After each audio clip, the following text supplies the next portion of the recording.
I literally, no manager, no nothing, like just uploaded the song on TuneCore and I was like, yeah, whatever happens, happens. And it actually did pretty well. Like at the time that it felt so big. Like I remember it hit 1 million streams and I was like, oh my God, like this is insane. How are you? I'm good. How are you? I'm great. My name's Adam, and it's so nice to meet you. It's so nice to meet you too. Thank you for having me on the show. Of course. And this is a show about you and your journey in music, and we'll talk about the new song you just released, which is amazing. I've been listening to it all morning. Amazing. Oh my God. Thank you so much. Yeah. First off, I did read you're from Danville. Were you born and raised in Danville? I wasn't born there, but my family moved there when I was like 13 and they live there now. Oh, okay. Where were you born then? I was born in Foster City and then I grew up around Foster City, San Mateo, like all around the peninsula. Okay. Family moved to Pleasanton and then they moved to Danville. Oh, very, very cool. I lived in Walnut Creek area for like 4 years. Oh, nice. Yeah. So you know the vibe. I do. I used to ride my bike on the Iron Horse Trail. Oh my God. I used to like in middle school, cut school and go to the Iron Horse Trail. The Iron Horse Trail is awesome. It's so beautiful. It is. It's honestly just like a really pretty area over there, like all the hills and everything. I'm like, yeah, this is not LA.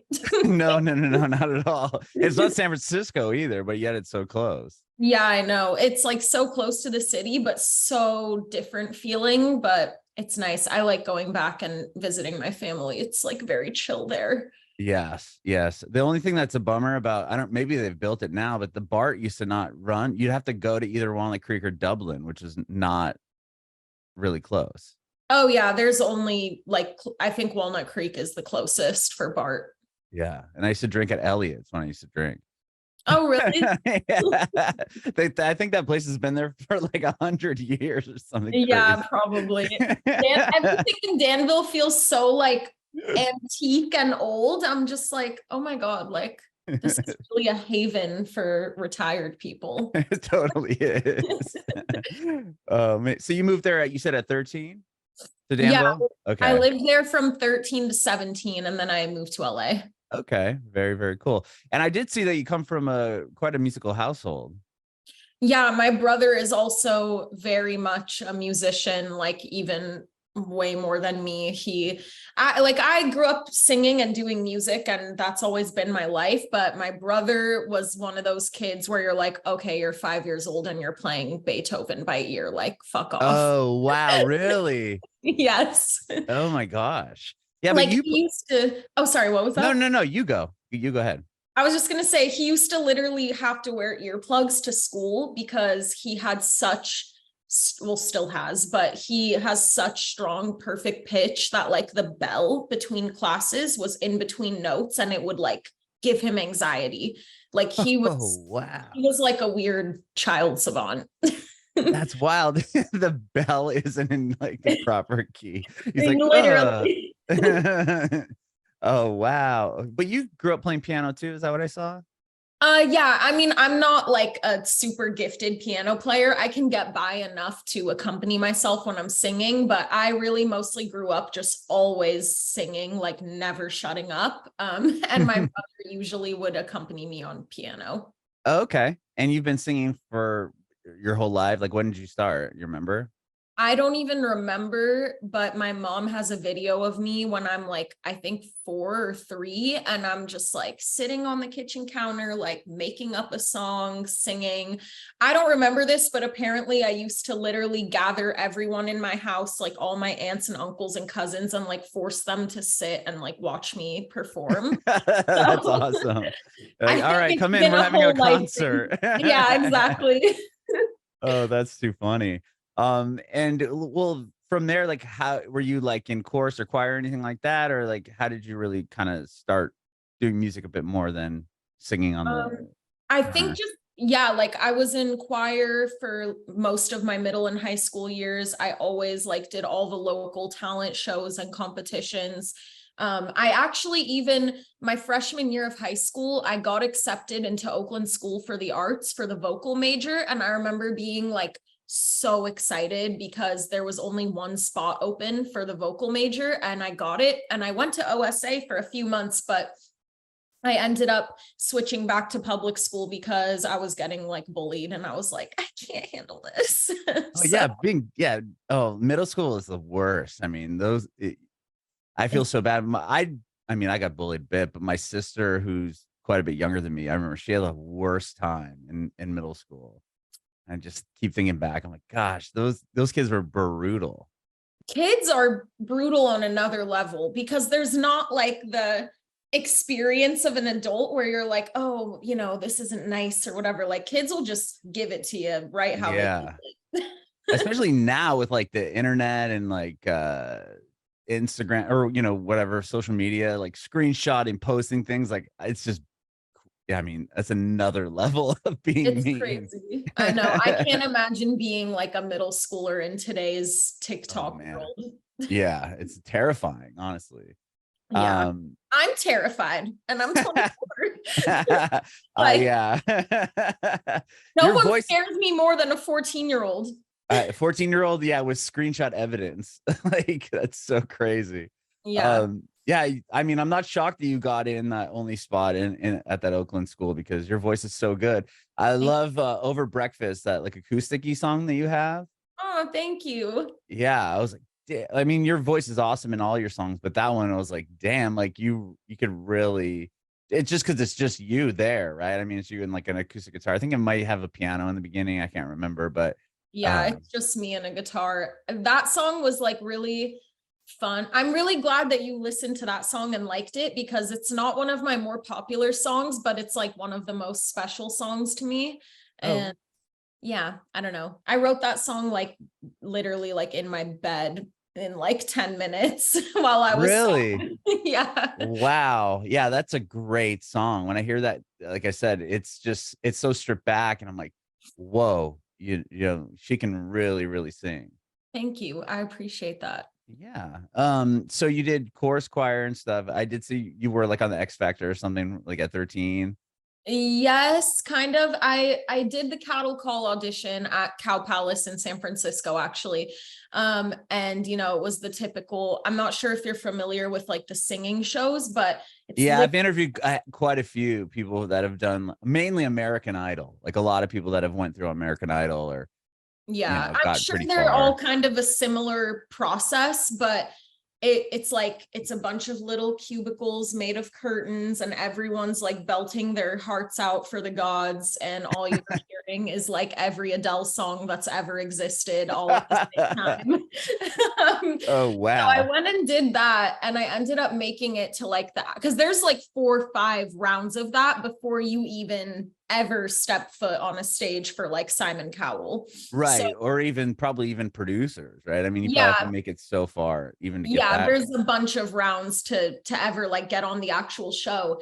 And so I ended up getting to like the live auditions, like the ones for the celebrity judges, and I sang Before He Cheats by Carrie Underwood, which I don't know why 14-year-old me felt the need to sing that Like song. Doug Mackey. Oh, literally, like I was feeling it. And yeah, I ended up getting through, but then the show got canceled in America. So I'm like, at the time I was obviously heartbroken, like my whole Yeah. shattered around me. But now I'm very, very thankful that there's not like 14-year-old me on X Factor evidence out in the world. So Right. Or if you like, I mean, if you get far in it, right, you kind of get the stigma of like, oh, that's Ellise from X Factor. And when you're like, well, yeah, that was like 2 months of my life, but look at all my catalog of all these songs I've written. You don't yeah. want to kind of get that stamp. I've interviewed other artists that had to kind of try to fight away from that for a while before almost like gaining respect that, yeah, I'm not just some reality show singer, like I'm a legit artist. For sure. Yeah. I've known people too who have gotten their start from that, and people just always want to like tie you back to it for the rest of eternity. So although at the time I was very sad, now I feel like things happened the way they were supposed to happen. Yeah, 100%. But yeah, I could see how that would be devastating. You do all these auditions, you get through, you finally get to sing to the judges, you make it through that, and they're like, oh yeah, this we're gonna yank this off the air. Yeah, I was like, oh, okay, back to 8th grade. uh, you said you moved to LA at 17? You graduated high school early then? Yes, I got my GED after my sophomore year and I moved down here. Wow. So you moved to, did you then move to pursue music? Like you knew this is what you wanted to do?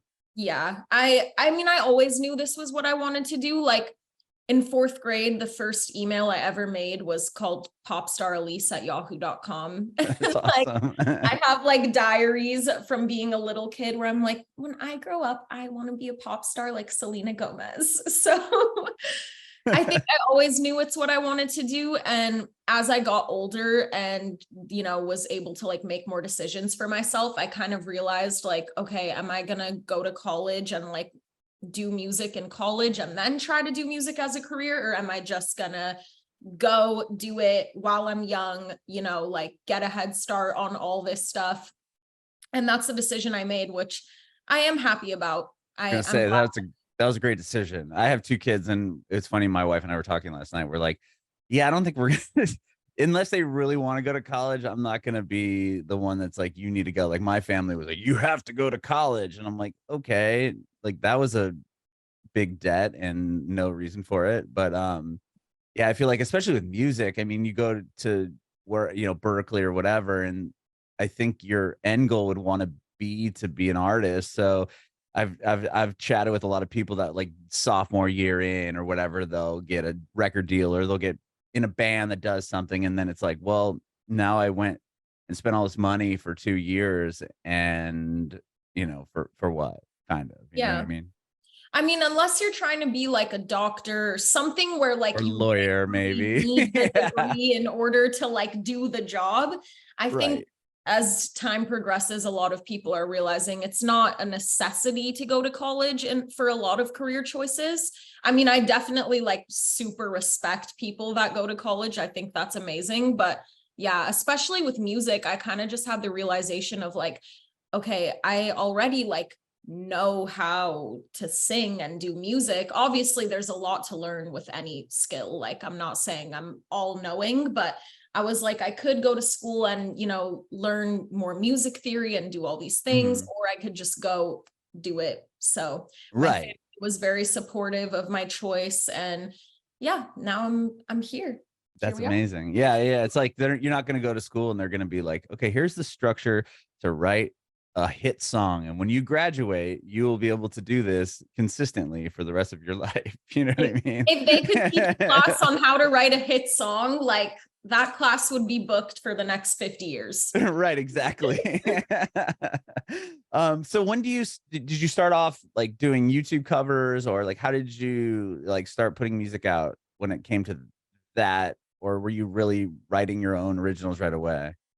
So I basically started, I was doing covers on YouTube and also Instagram. And that's kind of what started getting me like my first little bit of social media following was my covers. And this was in a time where like social media was very different. And there Uh-huh. used to be these like big pages that would have millions of followers on Instagram. And they were like singing pages where they would just post people singing. And I started to get noticed by all these different like singing pages and just like vocal accounts. So that's kind of what started getting me like some social media following behind me. And then Uh-huh. at the same time, I was writing a lot of original stuff, but I just knew nothing about the music industry. I was so fresh here. Like I really had no clue how any of this worked. And I don't have any like family members or friends that were in the music industry. So I was kind of just like trying to figure it all out. And eventually, after about 2 years of living here is when I actually like started releasing my own original music once I kind of, figured out how to even like do anything in the first place. And I have to shout out my mom because the first couple years I lived here, she really like split her time between here and the Bay and was always down here like helping me and going with me to things and just like being the best mom ever. So shout out to my mom. That's amazing. Yeah, I love hearing, that people have support like that, because Not a lot of people do. I mean, I still don't have support from my parents. They're like, "What do you do?" I'm like, "Yeah," like they still don't get it. I'm almost 40 years old. Yeah. But no, that's awesome that she would do that and kind of, especially you were young. I mean, 17 when you moved to LA. It's such a big city, obviously, for anyone, and especially to be that, kind of young when you're there. Yeah. Um, Being in LA as a teenager with no parental supervision definitely altered my brain chemistry for life. I bet. Not that that's a bad thing. No, no. So you put out your first song, you said, after a couple of years of being in LA, and what was that like? Do you have uh I mean, you were getting obviously traction on Instagram and stuff just from people noticing that you could sing really well. And then you put out a song. Was that, I mean, that must have been pretty exciting, right? And then what was the kind of the response that you got? Like, was that a big validation for you? It was the biggest validation for me. I put out the song and obviously like I didn't expect much. I don't know if you know what TuneCore is, but Oh, yeah, yeah, yeah. I literally, no manager, no nothing, like just uploaded the song on TuneCore and I was like, yeah, whatever happens, happens. And it actually did pretty well. Like at the time that it felt so big. Like I remember it hit 1 million streams and I was like, oh my God, like this is insane. I I'm mean, that's big famous. now. If somebody got 1 million streams on a song, they would freak. I mean, it doesn't matter who you are. That's still massive. It was a massive milestone. Like I was very, very happy. And yeah, ever since then, I've just been putting out stuff consistently. Obviously like a lot has changed since then and I've been through a lot of things in the industry since then, but yeah, that was like definitely a big moment for me. I felt like it was years of just like so many things happening that culminated to that moment. Mhm. So I was very happy. Do you still have that song up, or is that something that oh, Yeah. is that with Love Made Me Do It? Was that the first one Yeah. you did? Oh, wow. Okay. So you put that out and then it does well on TuneCore. And then is that attracting people like, whoa, like who's this? Who's Ellise? Like these songs this is a great song, or it's got all these streams. Were you getting like people kind of coming out of the woodwork trying to wanting to manage you or sign you or anything like that? Was that kind of happening around that time? It wasn't necessarily with that song. That was in 2018. And then that same year, I had released a couple of other singles afterwards. And then late that year during October is when I had the idea to do like a Halloween EP just Mhm. because I love Halloween and I'm a spooky bitch. So I was like, let's do an EP. And that's when I feel like I really started getting traction. And that's when stuff kind of started changing. And I noticed people being like, what are you doing? Like, are you signed? Are you managed? All this stuff. And that was kind of the beginning of me getting into the actual like industry side of the music industry and not just being like, I'm uploading songs on my computer.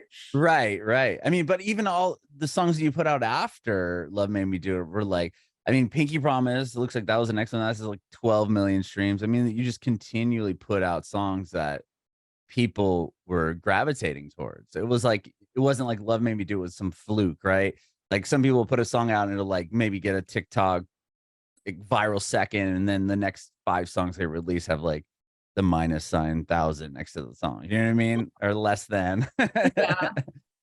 I know. I felt very lucky. I still feel very lucky. Like, I feel like right off the bat with releasing music, it somehow resonated with like a good amount of people. And I'm really, really grateful for that because I know in a lot of scenarios, that type of thing doesn't start happening until like much later. So yeah, I've felt like super grateful for that and just like being able to get things off my chest in music and then people actually like them. And I'm like, whoa, that's crazy.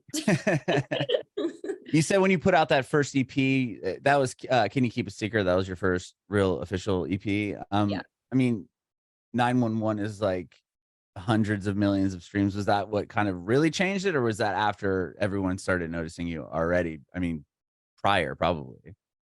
That was what really changed it. And honestly, like that EP 911 did not come out and immediately off the bat start getting a bunch of streams and become a big song. It actually didn't even start picking up and gaining traction until like months after I had released the entire EP.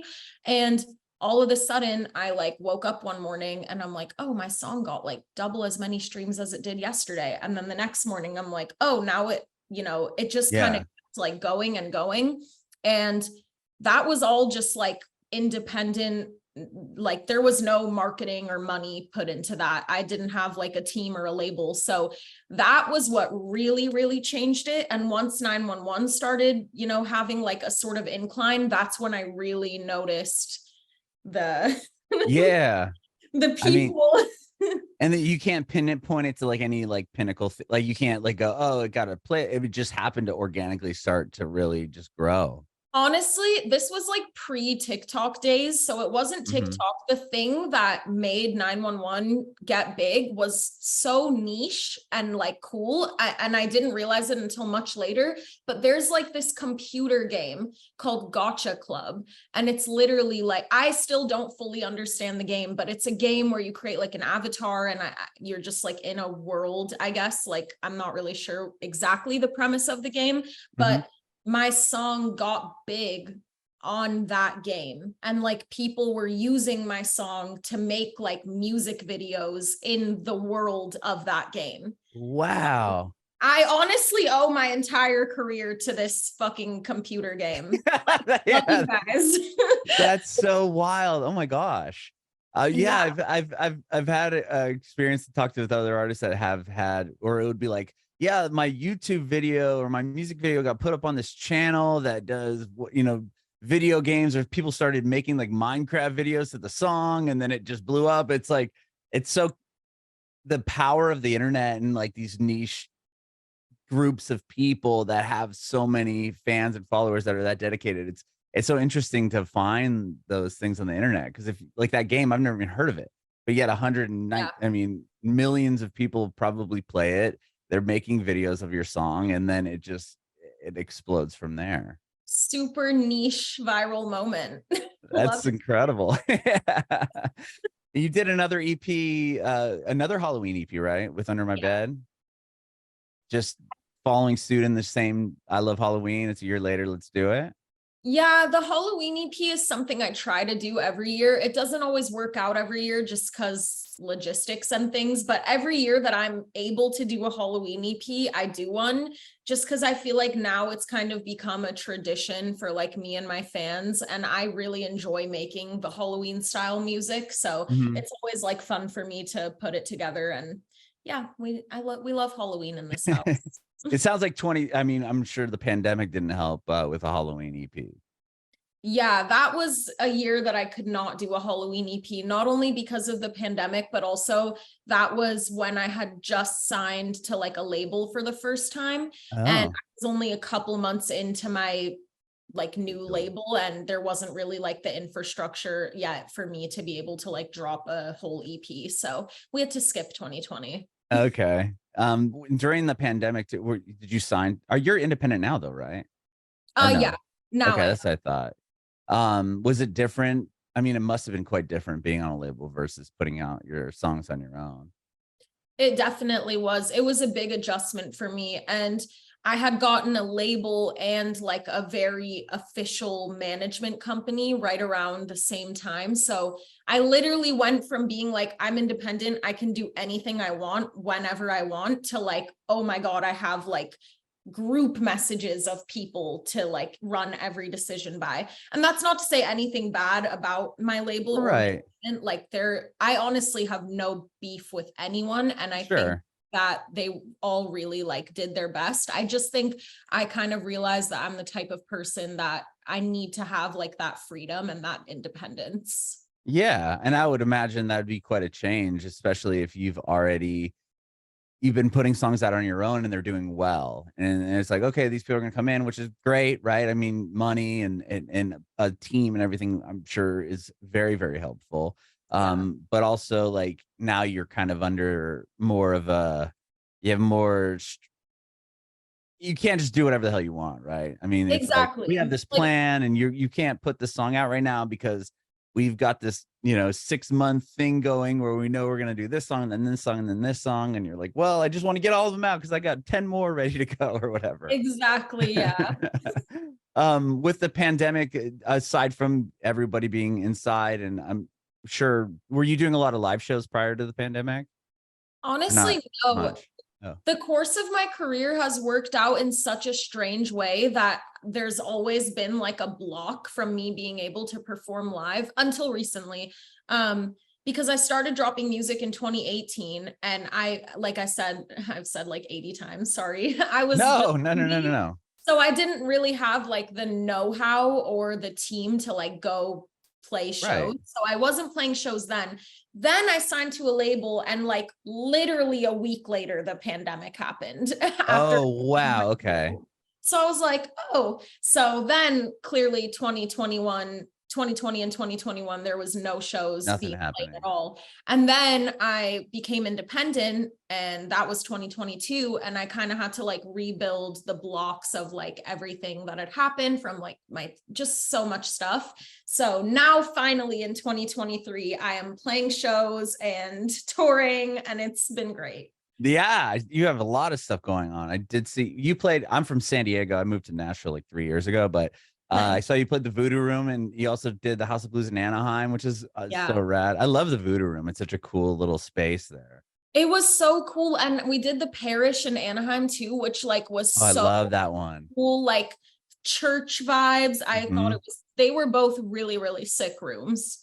Parish is like right up your alley. I feel like that. Like if I could pick a venue off the top of my head to see you at, it would probably be the Parish, just because the aesthetic like of it. Goth. It's like, goth, right? Yeah. We love a goth venue. Yeah, I just from your imagery and your style of music, I was like, when I saw you were playing there, I'm like, okay, that makes a lot of sense. I'm sure that was such a great show. I was literally doing like a whole photo shoot before the show, just like in the room, because I was like, what is this like cathedral venue? Yeah, I loved it. That is so cool. And you put out two records in 2021, right? I mean, you did Chaotic, and you also had what's the other one? Wolf. I'm stupid. I can't remember. Oh, Letting the Wolf In. Yeah. That was so Chaotic was my debut album, which was like that I had been working on for almost 3 years before I dropped it. And then Letting the Wolf In was actually a project that came together like so fast. I didn't even think I was that's more of a Halloween project, Letting the Wolf In, like okay, out in October, Halloween themed. And I didn't even think I was going to do a Halloween project that year. And then all of a sudden in like August or July, my brain was like, you're doing a Halloween album, and this one's going to be longer. And I was like, yeah, it's because not EP, it's like a full on album. Yeah. So I made that in like the course of 2 months. I literally don't remember it. My brain blocked it out. but yeah, that was a very busy year full of music. When it comes to the Halloween EPs, just versus like Chaotic or an album or release that's not, for that specific reason, are you writing the Halloween EPs? Is there like kind of like a storyline behind the whole thing? I know the music videos each tell a story, but is it like a concept in full, or is it like you're writing songs, you're like, oh, this is pretty Halloweeny, or I'm watching this horror movie and I'm gonna write to that? Like, how do you kind of separate the two and know like this is for the Halloween, or this is more of a Halloween vibe versus some, a standalone song or something for some other I project? think it's like when I'm writing and I know I'm just writing a song for a song, and it doesn't necessarily have to go into any greater body of work, there's like a very different vibe, because when I'm writing a project, before I even start the project, I try to be very intentional with like what the project is going to be about and what things I'm gonna discuss and write about on the project. So like, for example, Letting the Wolf In, obviously sonically you want it to sound distinctly Halloween, which for me, that comes in the form of like minor chords, a lot of bells and music box sounds, like, just things that sound scarier and spookier. But like lyrically and conceptually, like Letting the Wolf In is an album that's all about It's honestly an album that's about the same thing as Chaotic was about. I just went through such a crazy relationship that I was like, one album? Nah, I'm going to make 2 albums about this boy because that's how much he put me through the ringer. But it's basically just an album about like, you know, being someone where I felt like I was in a really good place. And then I met someone who really like flipped that upside down. And that's why it's called Letting the Wolf In, because it's kind of like, you're just innocent little Red Riding Hood. And all of a sudden let this like terrible thing in and nothing will ever be the same. Mhm. Was it therapeutic to kind of get those songs out? I mean, Absolutely. Yeah. And I'm usually not the type of person where I'm like writing the song is my therapy, because it's honestly not. I feel like I have to get over the situation before I can even write about it. Otherwise, I'm like too in it to make sure. music about it. And I know a lot of people like they make their best music while they're like totally mentally unhinged about something. Like, you know what I mean? That's no, like a lot of 100%. people's genius comes out. But It's just funny to hear you say it like that. yeah. But I feel like for me, it's almost the opposite, where when I try to make music while I'm still like in it, I can't like even focus on making anything coherent. I have to wait until I kind of like wrap it up in my mind and can see it from like a third eye perspective, and then I can go in and write how I'm feeling and like explain myself. And once I do that, that's like the bow on top. Then I'm like, okay, we're done. No more. That makes a lot of sense. Yeah, kind of writing when you're in it. I could see for myself it being difficult. It's almost like you have probably have so many thoughts and you're just like, oh, like this and like, oh, this happened or whatever. And then it's like to kind of put it all together in a streamline that makes sense. I'm sure it's much easier to do when you're like looking out from it, like you're over it and okay, now you have like a bird's eye view of what happened. And it's like, okay, I can kind of organize this into something that makes a lot more sense. Definitely. Yeah. So do you have, I love the new song, Pretty in the Dark. And you've released a few other singles this year, really. Do you have like, well, I guess first just tell me about Pretty in the Dark, and then I'm curious to see what you have to come. So Pretty in the Dark, I'm like so excited about this song. So basically, Ashley Sienna, who the song is with, I found her on TikTok a while ago, and I actually saw her like making TikTok videos being like, hey, like I'm new to music. If you like dark pop artists like Billie Eilish, Dove Cameron, Nessa Barrett, Ellise, like whoever other people, then you'll like my music. And I found her on TikTok because of that. And then I kept up with her because I was like, this girl's music is really good. Like, I think she's really talented. And then when my shows were happening earlier this year, I was like, I'm just going to DM her and see if she would want to come open for the shows. So I did. And she was like, yeah, let's do it. And I was like, oh, that was so easy. And I had so much anxiety about that. She was probably freaking out. I mean, the fact that she called you out in a TikTok and then you DM her, if I was on the receiving end, I'd be like, oh my God, like she was probably having way more anxiety than you were. No, we've like talked about it, and she was literally like, I like freaked out. I was like, dude, I freaked out because she didn't even know, but I had already been like knowing about her and thinking she was really cool for like months. So I was like, okay, perfect. So she came out to LA. She opened for the shows. That's where we met. And after that, she had hit me up and just been like, dude, I have this song and like, I want to feature on it. And I think that you would be perfect for it. And I listened to the song and my jaw dropped. Like, I was like, this is so fucking good. I'm sorry. I don't know if I'm allowed. No, you can cuss. No. Okay. Please don't censor yourself. But I just thought it was great. So I went and wrote my verse, and yeah, I'm like super happy with it. And she's like the queen of manifestation. That's her whole thing, is like manifestation music, which I find so fascinating. And she's been like teaching me so much about it. And I feel like I'm just in this new like world of like, you know what, you're right. Like it does work. Like she even told me like, I manifested touring with you and then you messaged me like, this shit works. And I was like, I mean, yeah, I think it does. Yeah. Yes. I wonder, well, what have you learned about it? Because now I'm curious. How do I manifest something amazing for myself? I think like main thing, the main thing she's been teaching me, because I did not like really know anything about manifestation prior to this. And she basically has been teaching me about the fact that it's more like it's all internal, right? So Uh-huh. if you say every day to yourself, like, I'm going to achieve this thing that I want to achieve, and you wake up and you really believe that, like almost delusionally believe that, then eventually you will like shape that to be a part of your reality, because you're going to keep telling yourself that like you're meant to achieve this, you deserve to achieve this, like this is going to be yours. And then that will lead you to like doing the path of achieving that. So obviously at the end of the day, it's a mergence of like believing in yourself and like the work it takes to actually like bring it to fruition. But I think like I was not utilizing the power of actually like speaking things into existence and like really believing them. And I think it's like honestly very helpful and puts you in the right headspace to be able to like achieve the things that you want. Yeah, no, it makes a lot of sense, right? Because you're almost subconsciously then working towards whatever you put out into the ethos. Like, oh, I want to, I want to tour with Ellise, and then every morning I'm going to do this, and then just you're almost probably working towards that goal every day, and your chances of it happening are significantly better if you're actively or subconsciously working towards that.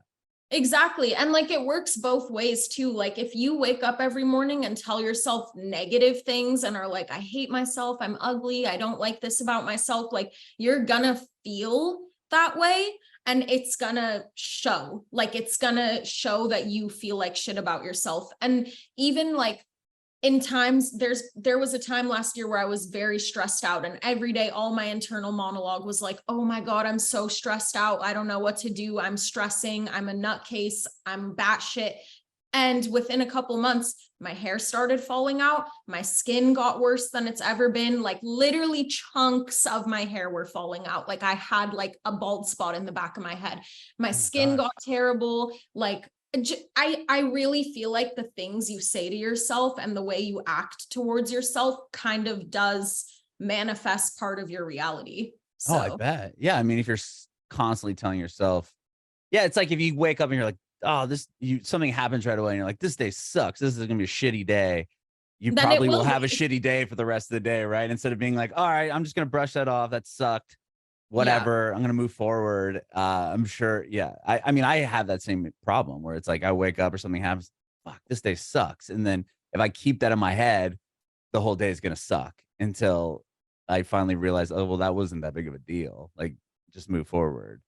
I mean that, exactly. oh, yeah, the manifestation is, yeah, it's such a wild thing. So do you have another EP or a project coming out, or are you just putting out singles? Like what? I mean, you've put out a handful of songs. Did It Hurt is a great song as well. I really like that. It's more of a stripped back one, I think, from what I can remember as well. But do you have an EP, or are you working towards something right now? So right now I mean, I like to say like I'm always working on an album, because I'm right now I'm currently going to be putting out singles for the next foreseeable future until potentially Halloween time, when I Ah. arise from my coffin. But until then, it's just going to be singles. But at the same time as putting out singles, I am working on a full length project. I think it's going to be not until next year that anything like that gets released, but it's going to be very different from everything I've done in the past. And like the few songs I have for it already are just like, I'm really, really excited about them. They're very like fresh and new, and they don't really sound anything like anything I've dropped. So I'm Oh, really happy. interesting. I'm really excited to hear them. Thank you. Um, are you and you just played a handful of shows. Are you doing another tour, or did I miss that? Or you're just kind of done with that for this time being? Kind of figuring it out right now. Mhm. Definitely want to tour again before the end of the year. So just kind of like finding things that make sense with like scheduling for everyone, but definitely looking into doing something before the end of the year. You should come to Nashville. We'd love to I have would love to. you. Actually, like it's crazy. My uncle lives in Nashville, and I want to go visit him, and I'm like, I literally do music and I've never been to Nashville. Like Oh, you that's would love it. that's fucked up. Like I have to go to Nashville. I agree. I agree. I've heard so many amazing things, and like the food and like all the music history and the people, like I Yeah. really want to. And it's not just a country town. And when I moved here, I was like, I'm not really big on country music. But everyone I've met, not a whole lot of them do that. A lot of, I mean, incredible songwriters, but people from all genres, which I was surprised at. But Yeah, I think like the stigma is like Nashville, it's country, but then yeah, it there's really isn't. I so mean, it much pop is, but it happening isn't. there too. Yeah. Like the roots are country, but now I feel like it's everything. It's just the songs. Yeah, it's we love it here. And yeah, if you play here, I'd love to come see you. But I appreciate your time. Thank you so much for doing this, Ellise. I really, really had a great time. Thank you. Thank you for having me. That was really fun. I I enjoyed do. it. Awesome. I do have one more question before I Yes, let you go, if you have a second. I want to know if you have, well, we kind of talked about manifestation, but I want to know if you have any advice for aspiring artists. I do. I think the best advice that I can give any aspiring artist is you really need to like trust yourself and to really block out the noise. And what I mean by that is when you get into this industry and start doing music, a lot of people are going to have a lot of opinions. And especially if you're young, especially if you're a girl, people are going to want to try to put their opinion in front of yours and think that since they might be older or whatever the case is, that they might be wiser. But in my opinion, every true to themselves artist and great artist puts their trust in their own music before everything else, and nothing will ever be as raw and authentic as it is if it's something that you believe in. And even though listeners might not realize why they love a song so much, they might not understand the reason, but the reason is because they can feel that like you as the artist truly love that song and made it from your heart. So just take people's opinions with a grain of salt and believe in yourself above everything. And yeah, don't let things get to you. You have to have a really thick skin in this industry. So that's my best advice.